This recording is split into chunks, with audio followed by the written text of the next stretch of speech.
नमस्कार। कैसे हैं आप सब। आइए तो आज हम लोग अपनी एक नई कक्षा को प्रारंभ करते हैं। और कक्षा प्रारंभ करने से पहले हमने अपने पिछले क्लास में क्या जाना था उसको रिसाइकल करते हैं।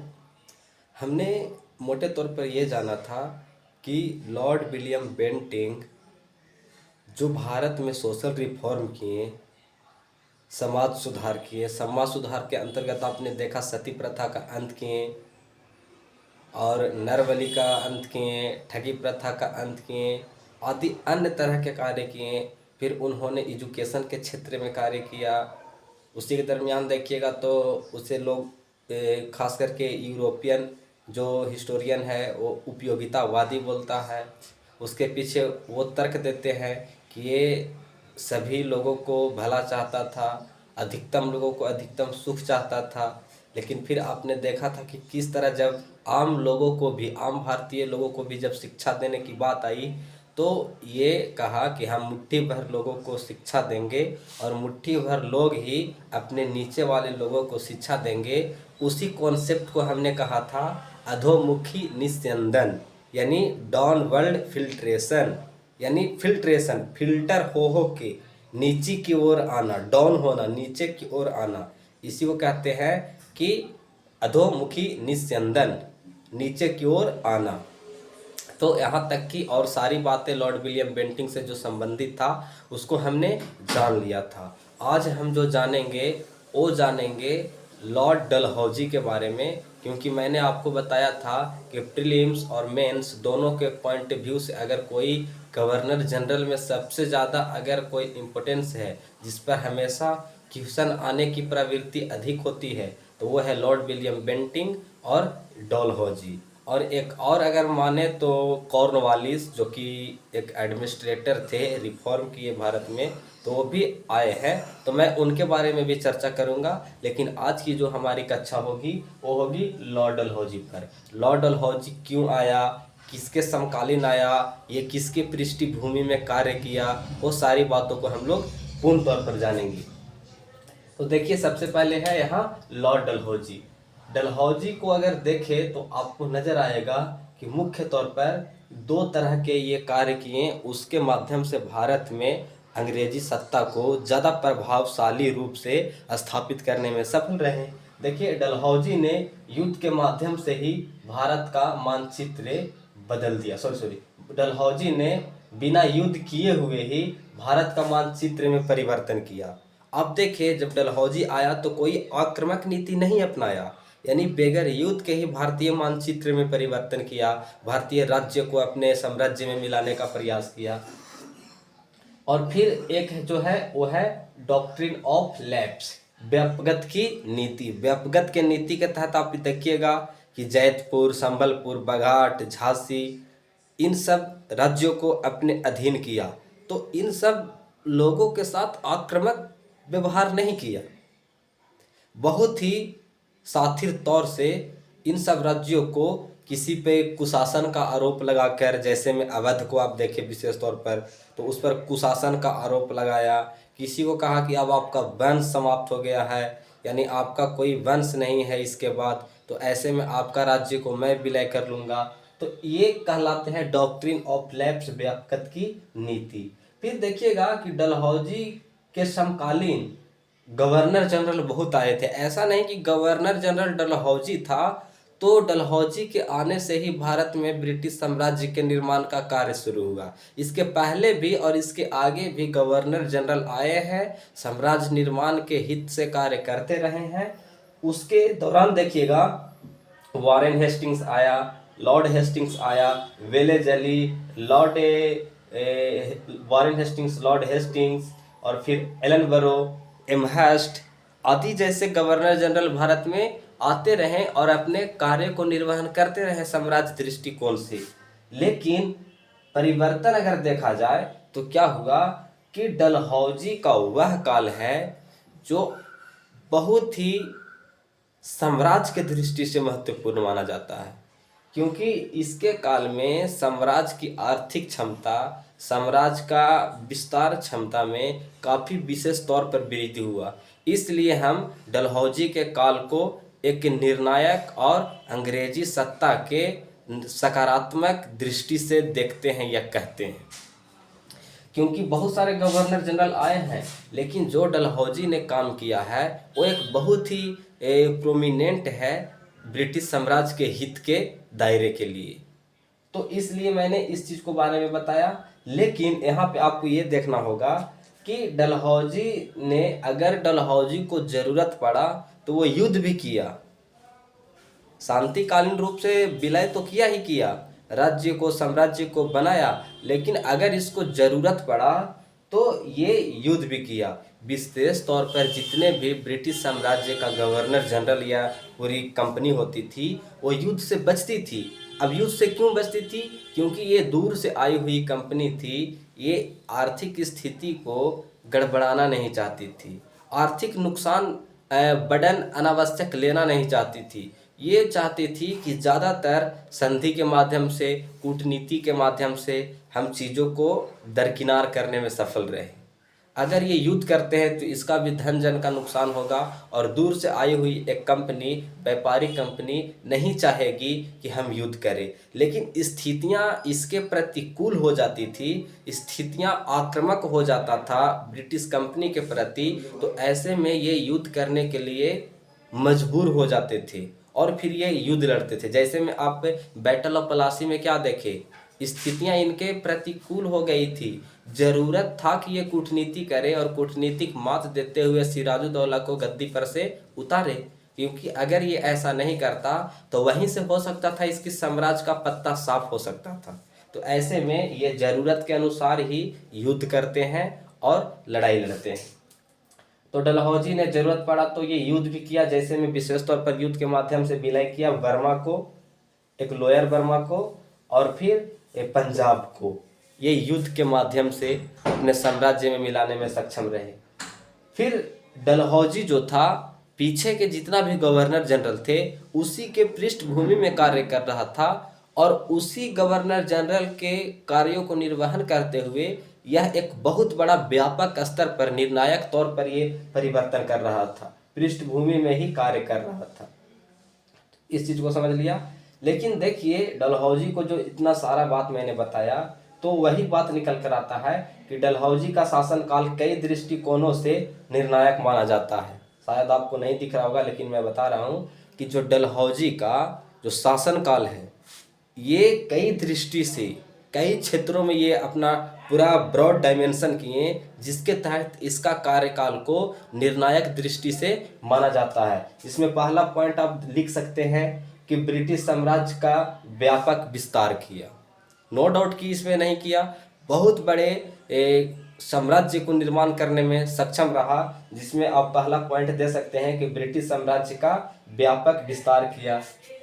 दूसरा, पूर्व से चली आ रही नीतियों में परिपक्वता लाई, मतलब इसके पीछे का जितने गवर्नर जनरल था, जो नाम मात्र का कार्य किया था या तो कार्य बीच में निरंतर अवरुद्ध हो गया था, उस नीतियों को निर्वहन करते हुए लॉर्ड डलहौजी अपनी साम्राज्य को नींव और स्थापना कर रहा है और विस्तार और व्यापक परिवर्तन कर रहा है। तो पूर्व के नीतियों को परिपक्वता बनाया। अगला देखिए कि डलहौजी का शासनकाल प्रशासन एवं राजनीतिक ढांचा के दृष्टिकोण से भी महत्वपूर्ण माना जाता है। ये प्रशासन में और पॉलिटिकली में दोनों में हस्तक्षेप किया भारत में, और हस्तक्षेप करके राज्य का जब निर्माण किया, जब राज्य को विलय किया, तो उस राज्य को प्रशासनिक व्यवस्था को चलाने के लिए इन्होंने सैनिक स्थितियां, सैनिक एडमिनिस्ट्रेशन का गठन करना शुरू कर दिया। तो इसलिए कह सकते हैं कि जो डलहौजी का काल है वो भारतीय राजनीति में भी और प्रशासन में भी एक निर्णायक काल है। इसी के काल में 1853 में चार्टर एक्ट आया, और इसी चार्टर एक्ट के माध्यम से भारत में पहली बार प्रतियोगी परीक्षा के माध्यम से नियुक्ति होना शुरू हो गया। यानी जब ये प्रतियोगी परीक्षा के माध्यम से नियुक्ति होगा, जॉब लगेगा, तो अब यहाँ से देखिए कि भारतीयों के लिए एक अवसर मिल रहा है, क्योंकि एग्जाम में भारतीय लोग भी बैठेंगे।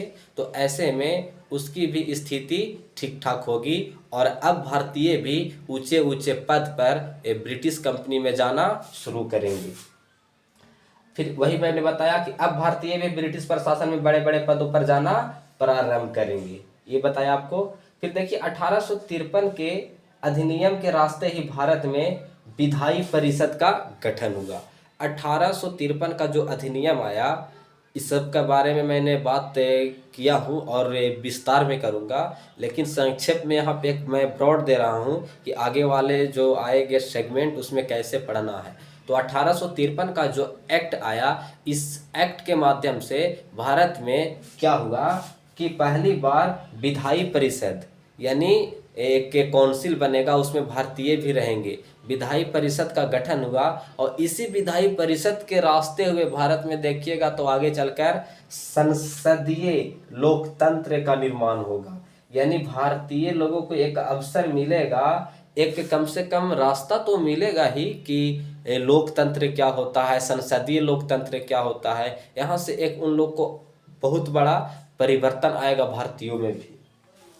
आगे देखिएगा तो सार्वजनिक निर्माण के लिए कार्य भी किया। आपको नहीं दिख रहा होगा तो मैं बोल दे रहा हूँ कि 7वां पॉइंट जो है कि सार्वजनिक निर्माण के लिए कार्य किया।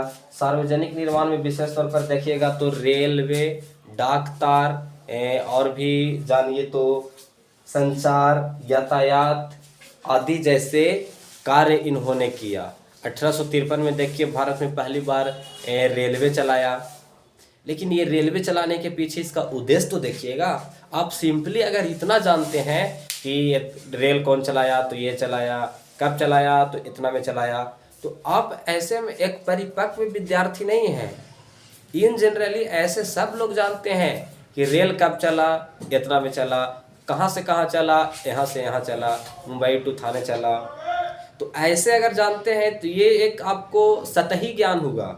और स्टेट पीसीएस और यूपीएससी जैसे एसएससी जैसे एग्जाम में कमीशन पहले लिख देता है कि सतही ज्ञान के लिए नंबर नहीं मिलेंगे। आपको सतही ज्ञान से दूर आना होगा, डेप्थ में जाना होगा और डेप्थ में जाके चीज़ों को पकड़ना होगा, तब यूपीएससी और स्टेट पीसीएस जैसे एग्जाम को आप बाल बाका कर पाएंगे, अन्यथा आपका प्रीलिम्स भी रुक जाएगी। तो आप इन सब चीज़ों को समझिए कि डलहौजी ने क्या क्या किया। रेलवे, डाक तार, नहर निर्माण, संचार, यातायात आदि का निर्माण किया, आदि का प्रचलन चलाया।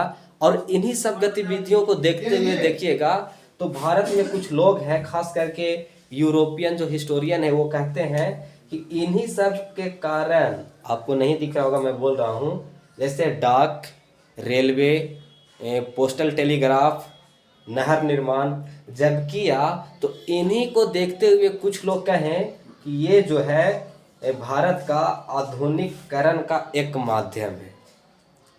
यानी आप सोचिए, रेल आ रहा है, टेलीग्राफ आ रहा है, टेक्नोलॉजी हो रहे हैं, आधुनिकीकरण का एक तो स्कोप तो मिल ही रहा है, इसी के अंदर एक स्कोप मिल रहा है आधुनिकीकरण का। लेकिन यहाँ पे उसकी विचार भी तो देखना होगा ना। इसीलिए मैं बोला कि स्टेट पीसीएस और यूपीएससी जैसी एग्जाम में सतही ज्ञान का कोई जगह ही नहीं है, उसके लिए आपको नंबर ही नहीं मिलेंगे, तो सतही ज्ञान से काम नहीं चलेगा। तो यहाँ तक आपने देखा इसके कार्य को। लेकिन देखिए शिक्षा में भी एक बहुत कुछ प्रोमिनेंट कार्य किया। एजुकेशन में क्या किया कि वुड डिस्पैच को गवर्नमेंट ने स्वीकार कर लिया। वुड डिस्पैच क्या था? वुड डिस्पैच मतलब एक व्यक्ति है चार्ल्स वुड्स एक व्यक्ति है, और ये जब ब्रिटिश गवर्नमेंट कही थी कि भारतीयों पर प्रति वर्ष हम 1 लाख रुपया एजुकेशन में खर्च करेंगे, तो उसके लिए समिति बना और समिति का ही अध्यक्ष था चार्ल्स वुड। और चार्ल्स वुड से ही डलहौजी ने अनुशंसा मांगी कि कैसा शिक्षा दिया जाए, क्योंकि भारतीय में 2 मत थे। एक मत था कि पश्चिमी शिक्षा दिया जाए और दूसरे पक्ष कहता था कि प्राच्य शिक्षा दिया जाए, जो भारत में पुराण स्मृतियाँ, मनु स्मृतियाँ आदि था, इसकी शिक्षा दिया जाए, संस्कृत आदि का शिक्षा दिया जाए। तो ऐसे में बहुत सारे गवर्नर के बीच दुविधा भी था। तो ऐसे में जो 1 लाख रुपया एजुकेशन के लिए आया था वो पड़ा रह गया। लेकिन डलहौजी के काल में देखिएगा कि चार्ल्स वुड आता है, तो इसी से अनुशंसा मांगता है कि चाहे डलहौजी कि आप अनुशंसा करो कि भारतीयों को कैसा शिक्षा दिया जाए। तो वुड्स डिस्पैच कहता है कि शिक्षा जो है पश्चिम भाषा में ही दिया जाए, और इसके साथ साथ मैथ हो गए, साइंस हो गए, सोशल स्टडीज हो गया, ये सारी एज इट इज रहेगा, लेकिन एक जो सेगमेंट है वो पश्चिमी जगत के इंग्लिश डाल दिया जाए। तो ये सारी इनकी अनुशंसाएं थी। चार्ल्स वुड मतलब समझिए ये एक व्यक्ति है, और डिस्पैच मतलब होता है अनुशंसा। जो चार्ल्स वुड अनुशंसा दिया उसी को कहते हैं डिस्पैच। तो इसको गवर्नमेंट ने स्वीकार कर लिया, और इसी के स्ट्रेटेजी पर फिर शिक्षा का कार्यक्रम चालू हो गया। शिक्षा में लगे समाज सेवियों को अनुदान देना चाहिए। डलहौजी कहा, ब्रिटिश कंपनी कहा कि जो शिक्षा में हम जितना भी भारतीय सेवकों को लगाए हैं उसको कुछ अनुदान देना चाहिए, ताकि उसकी मनोबल बढ़े। और जैसे कोई टीचर है तो टीचर अगर जॉब कर रहा है तो हम कुछ उसको पेमेंट दे देते हैं, और कुछ गांव के लोग चंदा करके दे देते हैं, तो वो एजुकेशन भली भांति अच्छा पूर्वक चलाता रहेगा।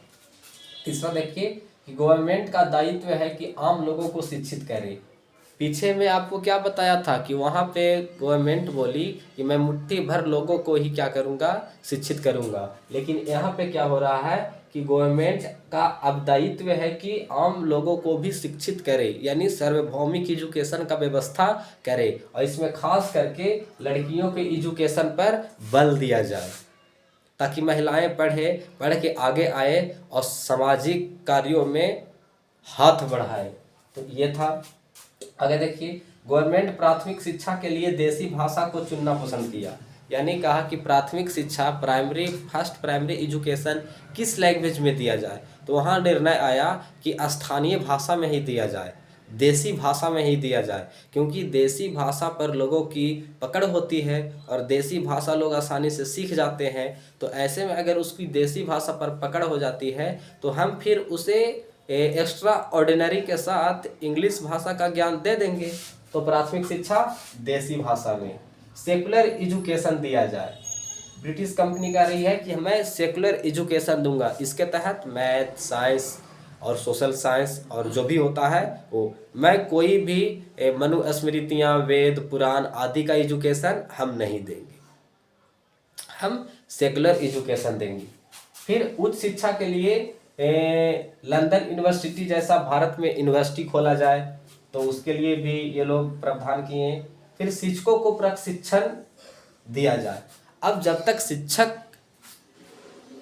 को किसी टॉपिक पर समझ नहीं होगा, समझ उसका साफ नहीं होगा, कम्युनिकेट नहीं कर पाएगा, बेसिक टेम्परामेंट नहीं होगा, तो वो शिक्षा कैसे दे सकता है। इमोशनल इंटेलिजेंस नहीं होगा तो एजुकेशन वो कैसे दे सकता है। इसलिए इन सब चीज़ों को एजुकेशन देने वाले शिक्षकों में बहुत बड़ा एक निर्णायक रोल होता है। जैसे मैं पढ़ा रहा हूँ तो मेरे अंदर अगर किसी सब्जेक्ट की समझ ना हो, समझ साफ ना हो, बेसिक टेम्परामेंट ना हो, बेसिक कम्युनिकेट करने का स्किल नहीं हो, इमोशनल इंटेलिजेंस नहीं हो, तो क्या हम किसी चीज़ को क्लियर तौर पर पढ़ा सकते हैं। तो उसके लिए भाषा की भी ज़रूरत पड़ती है, कम्युनिकेशन की भी ज़रूरत पड़ती है, बेसिक टेम्परामेंट की ज़रूरत पड़ती है। तो ऐसे में ब्रिटिश कंपनी कही कि जो शिक्षक पढ़ाएंगे उन शिक्षकों को बेसिक तौर पर प्रशिक्षण यानी शिक्षक ट्रेनिंग दिया जाए। अतः गहराई से, अब इसके बाद इस चीज़ को भी तो समझेंगे कि इन सब पीछे क्या रोल था। तो वही कह रहे हैं, अतः गहराई से परीक्षण मतलब जांच, अतः गहराई से परीक्षण किया जाए तो यह स्पष्ट होता है कि यह सभी सुधार साम्राज्यवादी हित के केंद्र में रखकर ही बनाई गई थी। और ऐसे बता देंगे। अब इतना हम जो भी जाने उसका अगर हम यहाँ निष्कर्ष लिख दिए तो ये निष्कर्ष के तौर पर क्लियर हो गया कि अतः हम गहराई से परीक्षण करें, परीक्षण मतलब जांच करें, तो यह स्पष्ट होता है कि यह सभी सुधार और सभी नीतियां साम्राज्यवादी हित के केंद्र में रखकर ही बनाई गई थी। डलहौजी खत्म। तो ऐसे आपको समझ बनाना है ताकि माइंड आपको पिक करे, तभी आप किसी सब्जेक्ट पर, किसी टॉपिक पर आप अपना समझ को डेवलप करते हुए उस प्रश्न का उत्तर दे पाएंगे। तो ये सब कहानी यहाँ तक ख़त्म हुआ डलहौजी के बारे में, और जो भी एग्ज़ाम के नज़र से था मैंने आपको बताने का काम किया। लेकिन अब यहाँ पे है कि इसके बाद जो हम लोग जानेंगे वो जानेंगे संवैधानिक सुधार, कॉन्स्टिट्यूशनली रिफॉर्म। संवैधानिक सुधार मैं बोल रहा हूँ, शायद कट रही होगी लिखा हुआ। तो संवैधानिक सुधार के तहत अगर जानते हैं तो कौन, यानी कौन लाया, तो कौन लाया के मतलब क्या है, ब्रिटिश पार्लियामेंट। संवैधानिक सुधार क्या है, यह संवैधानिक सुधार को समझने से पहले संविधान समझिए। संविधान एक विधान है, कानून है, जिसके तहत राजनीतिक, आर्थिक और प्रशासनिक आदि गतिविधियां का निर्वहन होता है, संचालन होता है, जिसके दायरे में यह तय रहता है कि लॉ एंड ऑर्डर मेंटेन कैसे होगा, लॉ एंड ऑर्डर मेंटेन करने के लिए सर्वोच्च शक्ति किसके पास होगा, शक्तियों का विकेंद्रीकरण कितना होगा, केंद्रीकरण कितना होगा, केंद्र में शक्तियाँ कितना निहित होगी, राज्य में शक्तियाँ कितना निहित होगी, ये सारा बातें जो होती है संविधान में इंक्लूड होती है। तो उसी को कहते हैं संविधान, यानी सबके नज़र के लिए, सभी मानव जगत के हितों के लिए उसके अंदर जो संविधान होता है, मौलिक कर्तव्य होता है, फंडामेंटल राइट्स होते हैं, डाले होते हैं। तो वही जो संवैधानिक सुधार हो रहा है ब्रिटिश काल में, ये कर कौन रही है, तो ब्रिटिश पार्लियामेंट। कौन, तो ब्रिटिश पार्लियामेंट। इसी के दरम्यान देखिएगा कि बहुत सारे एक्ट आए हैं, जैसे 1773 का रेगुलेटिंग एक्ट, 1784 का पिट्स इंडिया एक्ट। सबके बारे में मैं डिटेल बात करूंगा, लेकिन आज आपको मैं एक समझ बता दे रहा हूं ताकि अगली क्लास में आपको समझ आए। 1784 का पिट्स इंडिया एक्ट, 1793 का चार्टर एक्ट, 1713 का चार्टर एक्ट, 1813 का चार्टर एक्ट, 1835 का चार्टर एक्ट, और फिर 1853 का चार्टर एक्ट, और फिर लास्ट में जो आया है 1858 में एक एक्ट आया, और इस एक्ट के माध्यम से ब्रिटिश कंपनी को कह दिया गया कि अब आप यहाँ से बोरिया बिस्तर बांधिए, अब सीधा भारत पर जो रूल चलाएगी वो ब्रिटिश गवर्नमेंट का हस्तक्षेप होगा। यानी पूर्ण तौर पर देखिए तो ब्रिटिश कंपनी की सत्ता समाप्त हो जाती है, और सत्ता के बागडोर किसके हाथ में चला जाता है, तो ब्रिटिश गवर्नमेंट के हाथ में। लेकिन लाया क्यों, ये संवैधानिक सुधार क्यों लाया, तो लाने में आपको मैं बोल रहा हूँ, आप समझिएगा कि कंपनी पर एक नियंत्रण करना था। क्योंकि कंपनी आई है, भारत को एक व्यापारिक कंपनी ने अपने कंट्रोल में किया है, तो ऐसे में कंपनी की महत्वाकांक्षा ना बढ़े, इसलिए ब्रिटिश गवर्नमेंट कंपनी पर अपना नियंत्रण धीरे धीरे शिकंजा कसते जा रही है कि ये पैरामोंट ना हो जाए। क्योंकि आप देखे थे पीछे वाले काल में तो कंपनी क्या करती थी, जो संसद होता था ब्रिटिश में, वहाँ के संसद के एमएलए को कभी कभी खरीद लेती थी। तो ऐसे में ब्रिटिश गवर्नमेंट को कंपनी के शक्ति सामने आ रहे थे, तो नियंत्रण करने के लिए एक्ट लाया गया। तो लाने का पहला उद्देश्य क्यों, तो क्यों में पहला कि कंपनी पर गवर्नमेंट नियंत्रण हो रहा था। दूसरी बात, गवर्नमेंट का जो ब्रिटिश गवर्नमेंट थी उसको ब्रिटिश हित को भी ध्यान में रखना था। क्योंकि 1800 और 16वीं 17वीं 18वीं सदी के आसपास देखिएगा तो ब्रिटेन में इंडस्ट्रियल रिवोल्यूशन आ गया, औद्योगिक क्रांति आ गया। तो वहाँ के जो उद्योग जगत के लोग थे, बड़े बड़े उद्योग थे, वह सब इस बात से नाराज थे कि हमारे के यहाँ औद्योगिक क्रांति आ गया है, हमारे प्रोडक्शन में वृद्धि हो गया है, लेकिन हम अपने माल को बेचे कहाँ, उसके लिए प्लेटफॉर्म नहीं है। भारत जैसा एक बहुत बड़ा समृद्धि देश है जहाँ पे हम अपनी वस्तु को बेच सकते हैं, लेकिन वहाँ तो सिर्फ एक ही कंपनी का एकाधिकार है, ईस्ट इंडिया कंपनी का। तो ये एकाधिकार क्यों, आप समाप्त कीजिए इस एकाधिकार को। ये बात ब्रिटेन के जो उद्योगपति जगत के लोग हैं ये कह रहे हैं ब्रिटिश गवर्नमेंट को। तो गवर्नमेंट को एक तरह से दबाव है उद्योगपतियों का क्योंकि उद्योगपति कह रहे हैं कि वस्तु यहाँ पे उत्पादन हो रही है तेजी गति से, हम वस्तु को बेचे कहाँ। और यदि हम 1000 में उद्योगपति हैं, वस्तु को बेचेंगे नहीं तो हमारा मुनाफा नहीं होगा, हमारा मुनाफा नहीं यानी इंग्लैंड का मुनाफा नहीं। आप किसी एक व्यक्ति को हित को क्यों ध्यान दे रहे हैं? ऐसे में आप उसका एकाधिकार खत्म करिए। तो देखिएगा चार्टर एक्ट 1813 के तहत एक कंपनी का एकाधिकार समाप्त हो जाती है और फिर यह घोषणा कर दिया जाता है कि ब्रिटेन का जितने भी उद्योगपति हैं, कंपनी है, वो सारे भारत जा जाकर व्यापार कर सकते हैं। तो इन सभी एक्टों के बारे में हम विस्तार से बात करेंगे और बहुत ही अच्छा आपको लगेगा। तो आज की क्लास यहीं पे रुक जाएगी, मिलेंगे अपनी नेक्स्ट क्लास में। Thank you all of you. जय हिंद, जय भारत।